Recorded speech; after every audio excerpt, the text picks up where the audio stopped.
students, welcome to Pioneer Convent School. We were revising the chapter Keeping Safe, and in this chapter we revised many rules, safety rules while traveling in a bus. We revised safety on the road, and we revised how to maintain safety in the playground, how to maintain safety at home, and how to maintain safety in the classroom. These we have revised. Today we will know about first aid कि first aid क्या होती है. What is the meaning of first aid? First मतलब पहला, aid मतलब help, पहली help.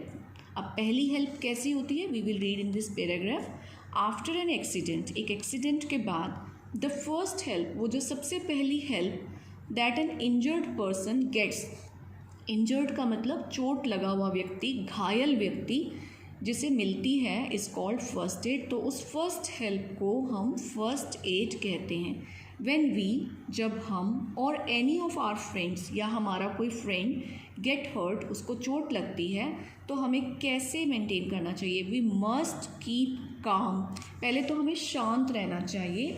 And immediately, और उसी समय, टेल एन एडल्ट, एक एडल्ट को, एक बड़े व्यक्ति को बताना चाहिए.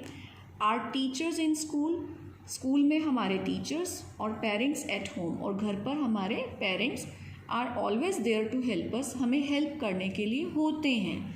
दे गिव अस फर्स्ट एड, वो हमें फर्स्ट एड, फर्स्ट हेल्प देते हैं. व्हेन वी आर इंजर्ड, जब हमें चोट लग जाती है, जब हम घायल हो जाते हैं.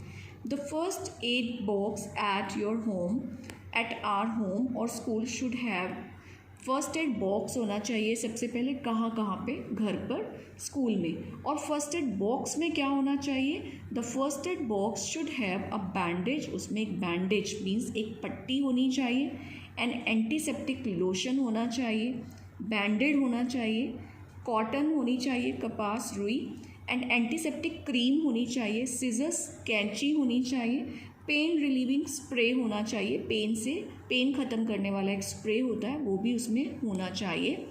Next, if the wound or cut is small, if the wound, अगर चोट या कट छोटा है, we should first wash it, तो हमें इसे वॉश करना चाहिए विद वाटर, पानी से. देन क्लीन द एरिया, फिर उस एरिया को, मीन्स जहाँ हमें चोट लगी है उस जगह को, with a cotton having antiseptic lotion, उसे क्लीन करना चाहिए. कैसे, किससे क्लीन करना चाहिए? एक कॉटन लेके उस पर एंटीसेप्टिक लोशन लगा के उस कट वाले एरिया को क्लीन करना चाहिए. देन उसके बाद टाई अ बैंडेज, उसके ऊपर एक बैंडेज टाई कर देनी चाहिए, बांध देनी चाहिए. और क्लीन क्लोथ, या फिर अगर बैंडेज नहीं है तो कोई भी घर से क्लीन क्लोथ या हैंकी ले सकते हैं आप, ओवर द वुंड, उस चोट के ऊपर लपेट देना चाहिए.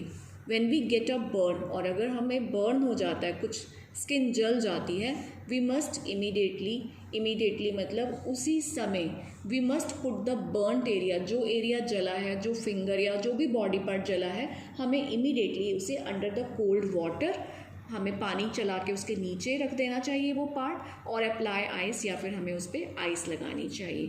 So students, these are the safety rules we have studied. तो इन सब सेफ्टी रूल्स को आपने फॉलो करना है और हमेशा सेफ रहना है. Now see the exercise part of this chapter. There are the MCQs. I will read the question, but you have to go through the chapter yourself, and then you have to put tick on your answers. I am not going to tell you the answer. We should walk on the, हमें चलना चाहिए. Road, footpath और road divider, कहाँ चलना चाहिए हमें? ये आप लेसन एक बार फिर से रीड करिए and put a tick on the correct answer. We should sharpen our pencil, हमें पेंसिल किससे शार्प करनी चाहिए? नाइफ से, ब्लेड से, शार्पनर से. We should use an dash to cross the road, हमें रोड क्रॉस करने के लिए क्या यूज़ करना चाहिए? Subway, over bridge, any of these, या इन दोनों में से कोई भी हमें यूज़ करना चाहिए. You think about it.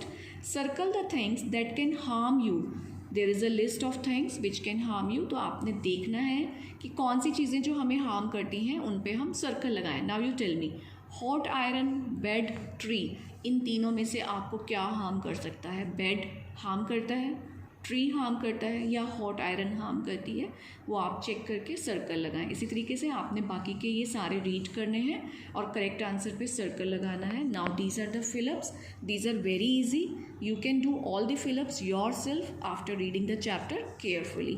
Now you see the pictures.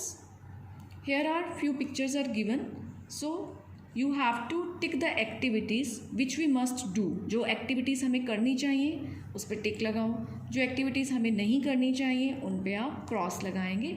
Now there are 2 statements, आपने दोनों स्टेटमेंट को रीड करके जो ट्रू स्टेटमेंट है उसके आगे टी राइट करना है, टी फॉर ट्रू, और जो फॉल्स स्टेटमेंट है जो हमें नहीं करना चाहिए उसके आगे हम एफ राइट करेंगे। Okay students, now section B, section B में भी कुछ MCQs हैं। MCQs का मतलब पता है ना, जब हमें मल्टीपल चॉइसेस मिलती हैं तो मल्टीपल चॉइस में से हमें करेक्ट चॉइस को सिलेक्ट करना होता है, उसे हम कहते हैं मल्टीपल चॉइस क्वेश्चन, शॉर्ट में कहते हैं MCQ।